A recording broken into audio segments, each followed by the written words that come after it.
Hello everyone, मेरा नाम है Alok Ranjan. General study official channel में आप सबका स्वागत है। लर्न वोकैबुलरी का जो सीरीज है उसके सेट 3 के तहत आज हम 5 नए शब्दों को सीखने का प्रयास करेंगे। तो आइए शुरू करते हैं। तो जो पहला शब्द है वो है मोराटोरियम। ठीक है, इस शब्द का ज्यादातर प्रयोग मतलब सरकार या कानून ऐसे संबंधों में होता है। ठीक है, इसको पढ़ते हैं मोराटोरियम।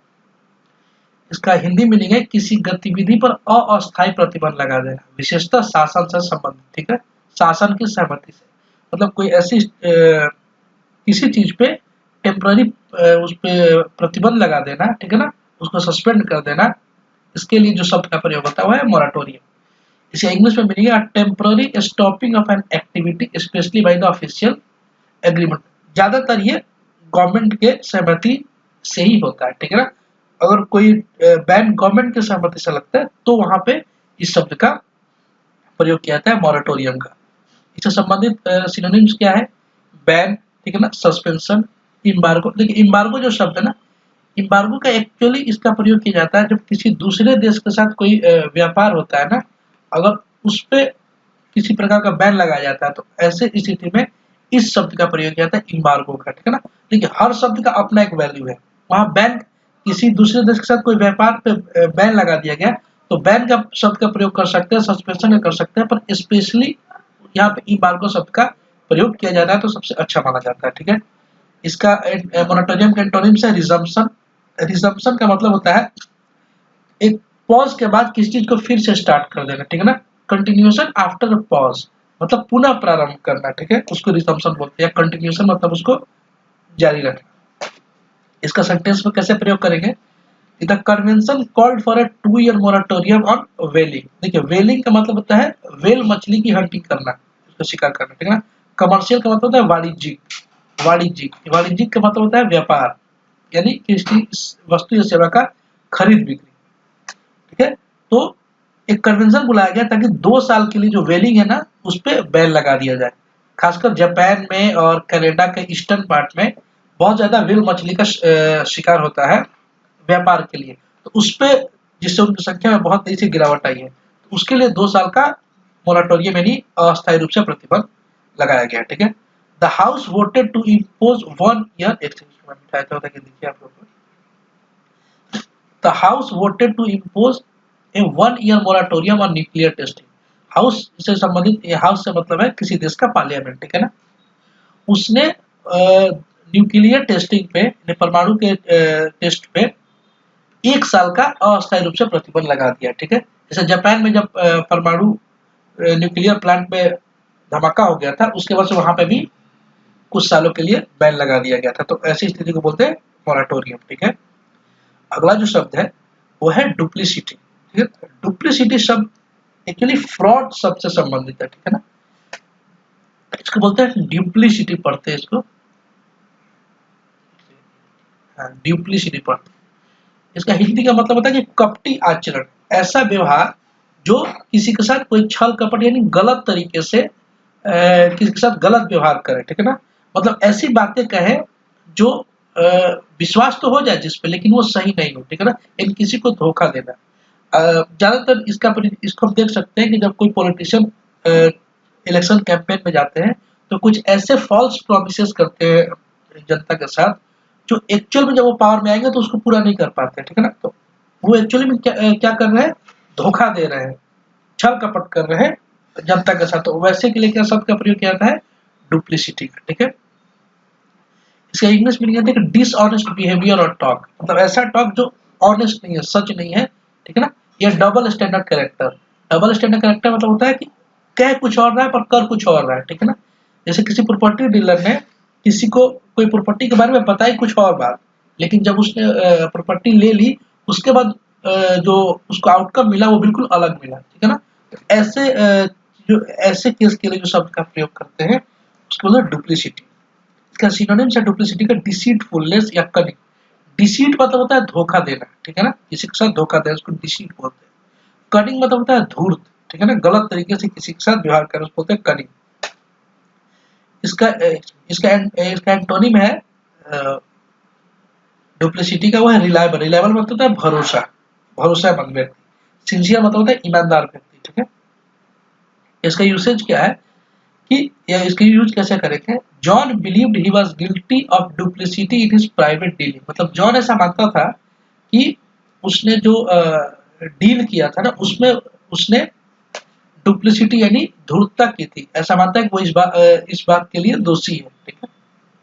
अगला है कि they were accused of duplicity in their dealing of the both side, मतलब वो जो डील कर रहे थे दोनों साइड से उसमें उन्होंने धूर्तता की थी, वो धूर्तता के आरोपी है। एक्यूज्ड मतलब आरोपी होता है, मतलब अभी तक उस पर आरोप सिद्ध नहीं हुए हैं, आरोप है सिर्फ, ठीक है। तो ऐसी स्थिति में एक्यूज्ड बोलते हैं। डुप्लिसिटी की मतलब आप किसी को बता रहे हैं कि वो व्यक्ति जिसके साथ आप डील करने जा रहे हैं वो पहले किसी के साथ डीलिंग में उन्होंने उन पर धूर्तता का यानी छल कपट का, डुप्लिसिटी का आरोप है। जो अगला शब्द है वो है नलीफाई, ठीक है। नल नलीफाई, ठीक है। इसका मतलब होता है, हिंदी में होता है कि आधिकारिक रूप से किसी समझौता या आदेश को कानूनी रूप से निष्प्रभावी कर देना या उसको रद्द कर देना या निरस्त कर देना, ठीक है ना।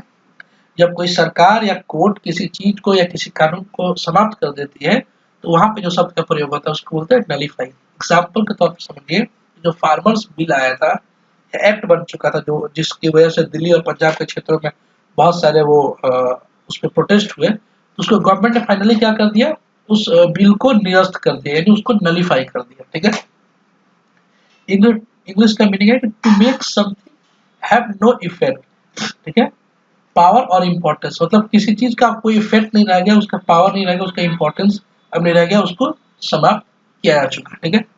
नलीफाई का सिनोनिम से एबोलिश, एबोलिश मतलब होता है समाप्त कर देना, या एब्रोगेट, एब्रोगेट मतलब ये होता है समाप्त कर देना। जैसे पार्लियामेंट ऑफ इंडिया ने आर्टिकल जो 370 था जम्मू कश्मीर से संबंधित, ठीक है ना, उसको क्या किया था, एब्रोगेट कर दिया, उसको समाप्त कर दिया था।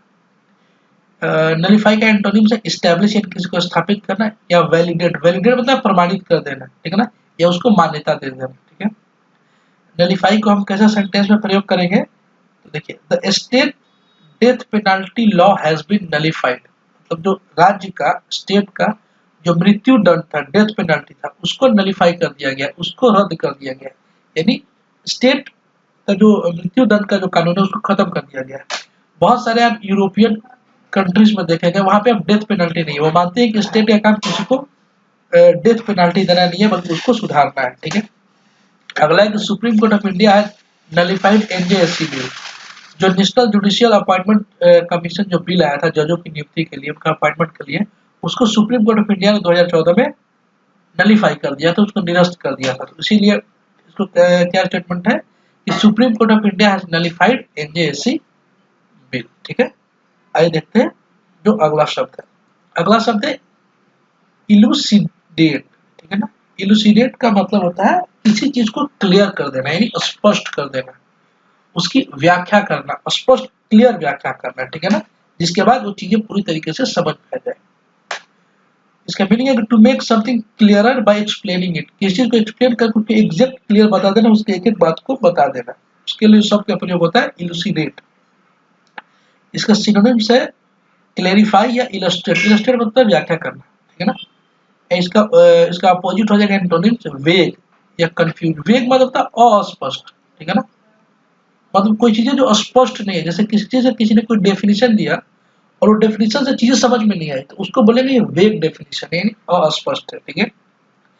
इसका सेंटेंस में प्रयोग करेंगे कि I will try to elucidate some of the important changes in the text, मैं मतलब कोई व्यक्ति बता रहा है कि मैं कोशिश करूंगा जितने भी महत्वपूर्ण बदलाव हुए हैं हमारे टैक्स में, मतलब कर व्यवस्था में, उसको अच्छे से उसकी व्याख्या करिए, अच्छे से उसको इलुसिडेट कर दो, ठीक है।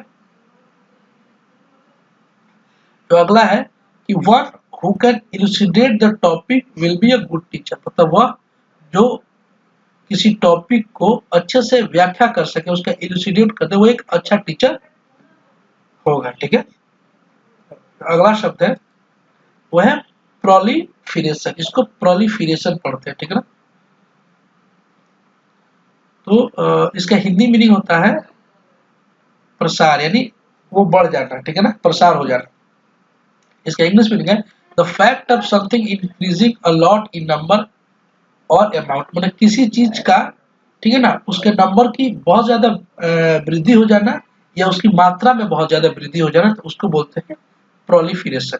इसका सिनोनिम्स क्या है? एक्सपेंशन यानी बढ़ विस्तार हो जाना, या इंक्रीमेंट इसमें बढ़ावा हो जाना, ठीक है। इसका एंटोनिम्स है डिक्लाइन यानी कम हो जाना, या डिप्लीशन। डिप्लीशन मतलब एक एग्जैक्ट मतलब क्षरण हो जाना यानी कम हो जाना। इसको प्रयोग करते हैं इन्वायरमेंट के संबंध में, ठीक है, कि किसी फॉरेस्ट का या सॉइल का या प्योर वाटर का ओवर यूज की वजह से डिप्लेशन हो जाना यानी कमी हो जा रही है, उसका क्षरण हो जा रहा है। इसको यूज कैसे करेंगे सेंटेंस में? तो वो है कि the past 2 year have seen the proliferation of TV channels. मतलब पिछले 2 वर्षों में टीवी चैनल में प्रोलिफरेशन, टीवी चैनल्स में प्रसार देखने को मिला है, मतलब बहुत ज्यादा टीवी चैनल्स खुलने लगे हैं, ठीक है। अगला है India has refuse to sign on nuclear proliferation treaty. इसको एनपीटी बोलते हैं, बहुत फेमस ये है।